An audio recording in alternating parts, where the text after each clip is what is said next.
नमस्कार सबैजनालाई। आज मैले केही वेट लस टिप्सहरू ल्याएको छु। शरीरको तौल घटाउन के गर्ने भन्ने बारेमा भन्न चाहन्छु। त्यो भन्दा पहिला वेट बढेर के हुन्छ भन्ने कुरा जानौँ। तपाईले थाहा पाउनु भएको छ होला, यदि तपाईको वेट निकै धेरै छ भने तपाईलाई डायबिटिज हुने सम्भावना रहन्छ। जसै तपाईको वेट बढ्छ तपाईको डायबिटिज हुने सम्भावना प्रबल रहन्छ, मधुमेह हुने सम्भावना, ब्लड प्रेसरको सम्भावना बढ्छ तौल बढ्यो भने है। जसले गर्दा ब्लड प्रेसर बढ्दै गएर मुटुमा समस्या हुनेदेखि लिएर मस्तिष्कमा समस्या हुने, स्ट्रोकहरू हुने, पक्षघातहरू हुने, परालासिसहरू हुने, एक हरै नचल्ने त्यस्ता समस्याहरू हुन सक्छ है। र निकै ठुलो वेट, हेभी वेट छ भने त पछि गएर तपाईको हार्ट जोर्नी, घुँडा दुख्ने, त वेटकै कारणले घुँडामा चाहिँ असर भएर जोइन्ट दुख्ने सम्भावना रहन्छ है। र वेट धेरै हुनेको इम्युन सिस्टम पनि कम हुन्छ है। र बर्डन शरीरलाई अनावश्यक बढी बर्डन भयो नै है। वेट लस टिप्सहरू तपाईले धेरै सुन्नु भएको छ होला है। म सामान्य एउटा लजिक बताउँछु है, कतिको बुझ्नुहुन्छ लेखेर पनि राख्नु होला यो कुरा। यदि तपाईको शरीरमा धेरै सुगर लेभल बढ्यो भने है, धेरै खानेकुरा खानुभयो, भत्तै धेरै सुगर लेभल बढ्यो भने तपाईको शरीरले, तपाईको पेनक्रियाजले इन्सुलिन धेरै उत्पादन गर्छ है। इन्सुलिन धेरै उत्पादन गर्छ। यदि इन्सुलिन धेरै भएको छ शरीरमा भने त्यो बेलामा शरीरमा भएको फ्याट ब्रेकडाउन हुँदैन। शरीरमा भएको जुन बोसो हो त्यो बेलामा चाहिँ ब्रेकडाउन हुँदैन। त्यो एउटा लजिक याद गर्नुस्। अर्को चाहिँ तपाईको शरीरमा यदि सुगर लेभल कम छ भने तपाईले नखाएर, मैले केही पनि नखाइकन चाहिँ वेट लस गर्छु भनेर कोही लाग्नुहुन्छ के, केही पनि खान्न, खाना स्किप गर्नुभयो भने यदि तपाईको शरीरमा सुगरको लेभल धेरै लो हुन थाल्यो भने तपाईको शरीरमा इन्सुलिनको लेभल पनि लो हुन थाल्छ है। अनि जब इन्सुलिनको लेभल लो हुन्छ अनि त्यो फ्याट, अनि पछि गएर शरीरले फ्याट झन् एब्जर्भ गर्छ। अर्को पटक खाना खाएको बेलामा शरीरले झन् एब्जर्भ गर्छ है। मैले भर्खरै भन्ने कुरा चाहिँ लेखेर चाहिँ हिसाब गर्नुहोस्, त्यो एकदमै काम लाग्छ वेट लस गर्नको लागि। म अब वेट लस गर्न सजिलो हुने 10 वटा जति टिप्स दिन्छु, याद गर्नु होला। पहिलो हो, तपाईले हाई प्रोटिन डाइट खानुपर्छ, खास गरी ब्रेकफास्टमा। धेरै प्रोटिन भएको, कम क्यालोरिज भएको, कम फ्याट्स भएको, तर धेरै प्रोटिन भएको। र ब्रेकफास्ट तपाईले धेरै हेभी खानुभयो भने पछि चाहिँ खानाहरूमा पनि मेजर मिल हुन्छ, त्यो बेला कम खानुहुन्छ है। ब्रेकफास्ट हेभी खाने, मेजर मिलहरू कम खाने, र राति सुत्नुभन्दा अगाडि 3 घण्टा अगाडि खाँदै नखाने है। सुत्नुभन्दा 3 घण्टा अगाडि केही पनि खाँदै नखाने। एकदमै भोकै लाग्यो भने एउटा फल मात्रै खाने है। तपाईको खानेकुरा, तपाईको बेलुका खाने चलन छ हाम्रो नेपालमा, 3 घण्टा अगाडि नै राख्नुहोस् है। बेलुकापट्टि जसै इभिनिङमा खानुहुन्छ त्यो क्यालोरिजहरू सबै तपाईको शरीरमा स्टोर भएर बस्छ, अनि पछि त्यो फ्याट भएर जम्मा हुने त्यही नै हो है। ब्रेकफास्ट धेरै खानु भने, ब्रेकफास्टमा प्रोटिन बढाउनु पर्छ भने प्रोटिनमा जस्तै अन्डा खानुभयो भने तपाईले पहेँलो भाग नखानुहोस्।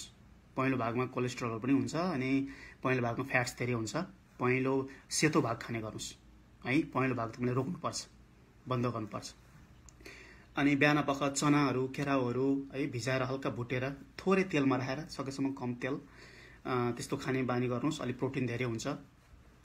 गहुँको रोटीहरू है बिहानमा। विदेशतिर हुन्छ नि ओटमिलहरू भन्ने चलन छ, ओटमिल र फ्रुट्सहरू खाने, त्यस्तो गर्नुहोस् ओके। त्यो पहिलो नम्बर थियो, high protein diet in the morning, in the breakfast. अर्को चाहिँ सुगरी ड्रिङ्कहरू, बजारमा पाइने हुन्छ जुसहरू पनि अनावश्यक धेरै गुलियो राखेको हुन्छ है, मिठो बनाउनको लागि।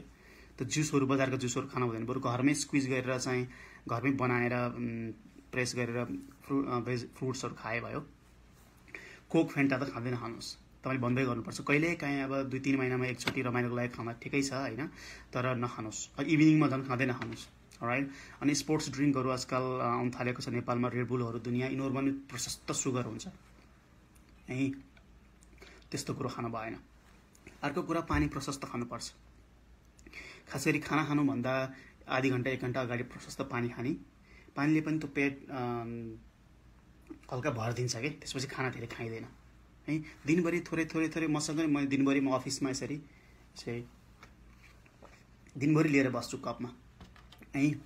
थोरै थोरै पानी पिइरहनुपर्छ, शरीरलाई हाइड्रेट गरिरहनुपर्छ। ओके, कहिलेकाहीँ ब्रेन कन्फ्युज हुन्छ, दिउँसोतिर भोक लागेको हो कि तिर्खा लाग्यो हो कि कन्फ्युज हुन्छ, अनि त हामीले प्रायः केही कुरा खान्छौँ, त्यस्तो बेलामा पानी पिउनु पर्ने हुन्छ धेरै जस्तो है।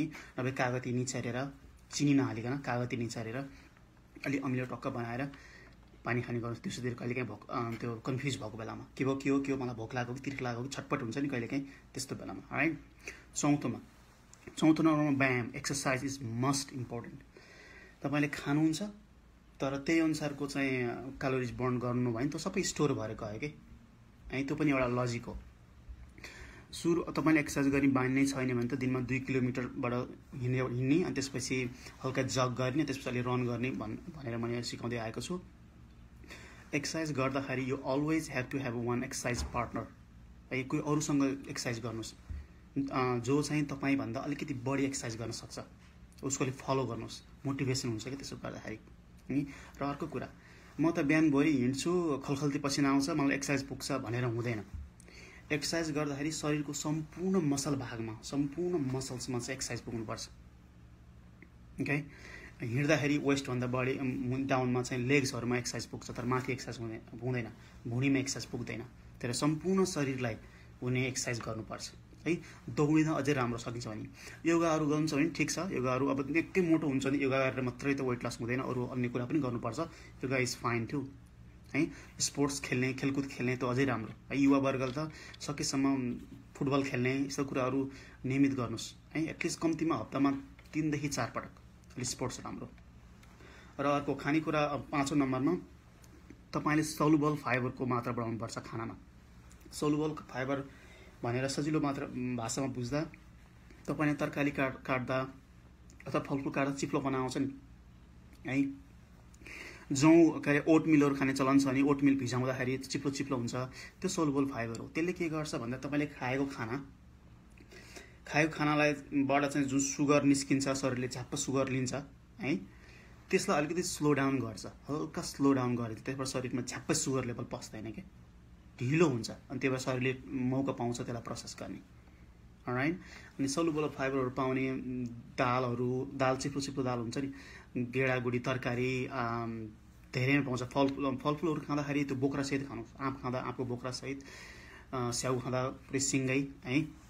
त्यसमा सोलुबल इनसोलुबल फाइबर पनि हुन्छ, मैले यहाँ सोलुबलको कुरा गरेँ है। सिँगे खानुहोस्, चना केराउहरू पनि पाइन्छ।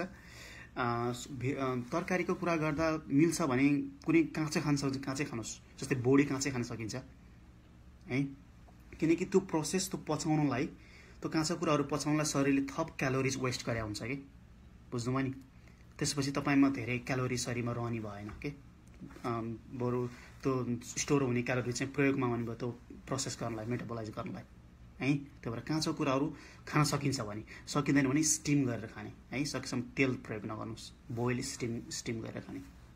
ओके, 6औं नम्बरमा कफी र चिया।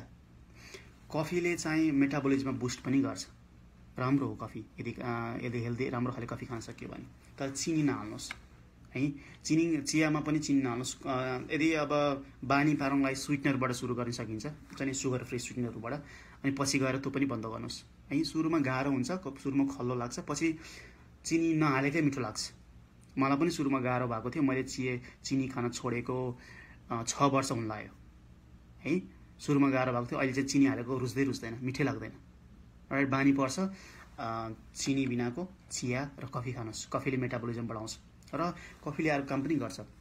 कफीले चाहिँ यो स्टिमुलेन्ट हो, ब्रेनलाई के ट्रिक गर्छ भन्दा एकदमै अगाएको जस्तो भान गराइन्छ 1-2 घन्टाको लागि, धेरलाई होइन, र एकदमै एनर्जेटिक छु, एकदमै कन्सन्ट्रेट गर्न सक्छु, एकदमै फोकस गर्न सक्छु भनी कन्फ्युज बनाइन्छ ब्रेनलाई। त्यस्तो चाहिँ ट्रिक गर्छ ब्रेनलाई है। त्यही भएर 1-2 घन्टा भए पनि केही त्यो खाइएन नि, धेरै कुरा खाइएन नि कफी खाने बित्तिकै खानाहरू नखानुहोस्, एकदमै कफी खानुहोस्, 1-2 घन्टा केही पनि नखानुहोस्। राइट, चिनी बिनाको। Right, that was 6 number. 7मा खानेकुरा रोज्दाखेरि प्रोसेस्ड भएको नखानुहोस्। प्रोसेस्ड मिनिङ जस्तै मैदाको पिठाहरू के त्यो प्रोसेस्ड भयो कि त्यो होल ग्रेनबाट टुक्राएर प्रोसेस गरेर चाहिँ चेख्लासहित फालेर प्रोसेस्ड भयो कि त्यो प्रोसेस खानेकुराहरू नखानुहोस् है। रोटीहरू खान भयो भने चेख्लासहितको है, होल ग्रेन ब्रेडहरू पनि नेपालमा होल ग्रेन पाइँदो रहेछ है। होल ग्रेन ब्रेड खानुहोस्, त्यो सेतो व्हाइट ब्रेड नखानुहोस् है, सस्तो हुन्छ तर नखानुहोस्। बिस्किटहरू नखानुहोस् है, होल ग्रेन बिस्किट पाइन्छ भने खानुहोस् है। रोटी बनाउँदाखेरि चेख्लासहितको पिठोको बनाउनुहोस्। नुडलहरूमा पनि सकेसम्म होल ग्रेनको चेख्लासहितको है। अलिकति मिठो त हुँदैन, त अरू प्रोसेसका जस्तो हुँदैन, तर बानी पर्छ कि शरीरलाई स्वस्थ पनि हुन्छ। खास गरी वेट लस गर्न चाहन्छौ भने you got to stick with the whole grain है, चेख्लासहितको। मकैहरू घरमा बोइल गरेर त्यस्तो खाँदा नि हुन्छ हैन। भट्टाहरू प्रोटिन पनि हुने भयो दिउँसोतिर, किनकि अब भोक लाग्यो दौडिँदै गरेर चाहिँ समोसा खान्छु है, अथवा बिस्किट किनेर खान्छु, त्योभन्दा मकै खाने है, भट्टाहरू खाने घरमै भएका कुराहरू के। र 8औं नम्बरमा एकदमै महत्त्वपूर्ण छ, फ्याटको मात्रा घटाउनुपर्छ। हामीले खानेकुरामा फ्याटको मात्रा, फ्याट्स अहिले मैले भने अन्डाको चाहिँ पहेँलो भाग नखाने भनेको थिएँ होइन, सेतो मात्रै खाने। अनि घिउ त छुँदै नछुनुहोस्। अब कहिले काहीँ टेस्टको लागि थोरै अब हुन्छ नि 5-6 महिनामा एक दिन, द्याट्स फाइन होइन। बटर, घी, चिज पनि एकदमै कम गर्नुहोस् है। चिज त नेपालमा खासै धेरै खाने चलन छैन, यदि खानुहुन्छ भने कम गर्नुहोस्। अनि पकाएको खानेकुराहरू, तेलमा झर्लममा डुबाएका कुराहरू, जस्तै सेलरोटी। अब सेलरोटी अब एक सालमा एक दिन अथवा एक सालमा 1-2 पटक, द्याट्स फाइन। समोसाहरू झर्लममा तेलमा डुबाएको हुन्छ नि, त्यसले धेरै तेल पनि सोस्या हुन्छ है। त्यही भएर त्यो तेलमा धेरै नै क्यालोरिज हुन्छ, धेरै नै, त्यो बर्न गर्न एकदमै समय लाग्छ। त्यही भएर तेलमा डुबाएको फ्राइडहरू नखानुहोस्। मासु खाँदाखेरि बोसो, सकेसम्म बोसो नभएको है, बेक गरेर है, पोलेर भन्छ नि, राम्रो तरिकाले बेक गरेर खाने बानी गर्नुहोस् है। माछा बेक गर्न मिल्छ, मासु पनि बेक गर्न मिल्छ राइट, सकेसम्म बोसो रहित है। प्योर मासुमा, खसीको प्योर मासुमा 100 ग्राममा 150 त्यति क्यालोरिज होला, तर बोसो सहित भयो भने एभरेजमा 100 ग्राममा 300-400-500 क्यालोरी हुन सक्छ, अझै बढी हुन सक्छ है। मासु इट्सेल्फ इज नट ब्याड, तर त्यो छान्न जान्नु पर्यो र बनाउनु जान्नु पर्यो। जताभावी तेल घिउको प्रयोग गर्नु भएन र बोसो रहित खानु पर्यो राइट। अर्को चाहिँ आफ्नो तौल दिनदिनै नाप्ने गर्नुहोस्। घरमा त मेसिन पाइन्छ नि किन्ने, त्यो भने साइकोलोजिकली काम गर्छ कि। एटलिस्ट केही घन्टा बिहान जुरुको उठ्नुभयो अनि एकपल्ट आफ्नो वेट नाप्नु भयो भने कम्तीमा अर्को 2-3 घन्टा चाहिँ तपाईँको दिमागमा भइरहन्छ कि मैले वेट लस गर्नुपर्छ, मैले नराम्रो कुरा खान हुन्न, मैले हेल्दी कुरा खानुपर्छ, मैले एक्सर्साइज गर्नु भइरहन्छ। त्यसले कम्तीमा दिनको 12-14 घन्टामा, डे टाइममा 2-3 घन्टा मात्रै भए पनि त्यो साइकोलोजिकली काम गऱ्यो नि त 5-10% गऱ्यो नि त। त्यही भएर दिनदिनै वेट गर्नुहोस्, अलिकति इन्करेज हुन्छ तपाईँहरूलाई, तपाईँको विल पावर पनि बढ्छ है, ब्याड फिल पनि हुन्छ, अलिकति रेस्पोन्सिबल पनि बनाउँछ राइट। त्यो 9 नम्बरमा थियो। 10 नम्बरमा गुड, एकदम इनफ स्लिप हुनुपर्छ है। तपाईँ धेरै काम गर्ने अथवा अबेरसम्म बस्ने, धेरै काम गर्ने अथवा चाहिँ फिजिकल वर्क धेरै गर्ने त 8 घन्टा सुत्नुपर्छ मिनिमम है। सबैले 8 घन्टा सुते भयो, तर अझै जति धेरै फिजिकल वर्क गर्नुहुन्छ त्यति नै धेरै रेस्ट गर्नुपर्ने हुन्छ। 8 घन्टा मिनिमम सुत्नुहोस् फिजिकल वर्कआउटले, अरूले चाहिँ 7 घन्टा सुत्दा हुन्छ है। 7 घन्टाभन्दा कम भयो भने तपाईँको शरीर एकदमै स्ट्रेसमा हुन्छ, अनि स्ट्रेस भएपछि शरीरले स्ट्रेस हर्मोनहरू उत्पादन गर्छ, जस्तै कोर्टिजोल हर्मोन हुन्छ, तपाईँले सुन्नुभएको भएन, त्यसले शरीरमा फ्याट स्टोर गर्छ है। र अर्को, दिउँसोमा सुत्ने बानी नगर्नुहोस्। यदि तपाईँ 60 वर्ष उमेरभन्दा कम हुन्छ भने दिउँसो, अब कहिले काहीँ हुन्छ नि, अब 2-3 महिनामा एक दिन अब एकदमै गाह्रो भएको छ भने यु क्यान डु इट, तर डेली बेसिस अथवा फ्रिक्वेन्टली चाहिँ दिउँसो न्याप नलिनुहोस् है, बरु हिँडिरहनुहोस्। युवा वर्गले दिउँसो सुत्ने राम्रो होइन है। अब एक कारण छ भने छुट्टै कुरा हो, बरु हिँड्नुहोस्, डुल्नुहोस्, अब चिया कफी खानुहोस् चिनी बिनाको है, त्यस्तो गर्नुहोस् राइट। मैले 10वटा टिप्स भने, त्यो फलो गर्नुभयो भने वेट लस गर्न सजिलो हुन्छ। कसैलाई शरीरमा जेनेटिकको कारणले, कसैलाई इन्सुलिनमा समस्याहरू भएर पनि वेट एकदमै हेभी हुने, सानैदेखि हेभी हुने, बाबामा पनि हेभी भएको, त्यो जिनमै त्यस्तो हुन्छ। अब उहाँहरूलाई चाहिँ अलिक गाह्रै हुन्छ उहाँहरूले जुन मैले भनेको जति भने यसको अझै नै स्ट्रिक्टली गरेर अझै झन् धेरै गर्नुपर्ने हुन्छ, एक्सर्साइज पनि धेरै गर्नुपर्ने हुन्छ, खाना पनि निकै स्ट्रिक्ट गर्नुपर्ने हुन्छ। तर एभरेजले अहिले मैले भनेको 10 टिप्स स्ट्रिक्टली फलो गर्नुभयो भने you will be fine, you can do it. Alright, that's all. अर्को पटक म छुट्टै टपिक लिएर आउँछु। Thank you.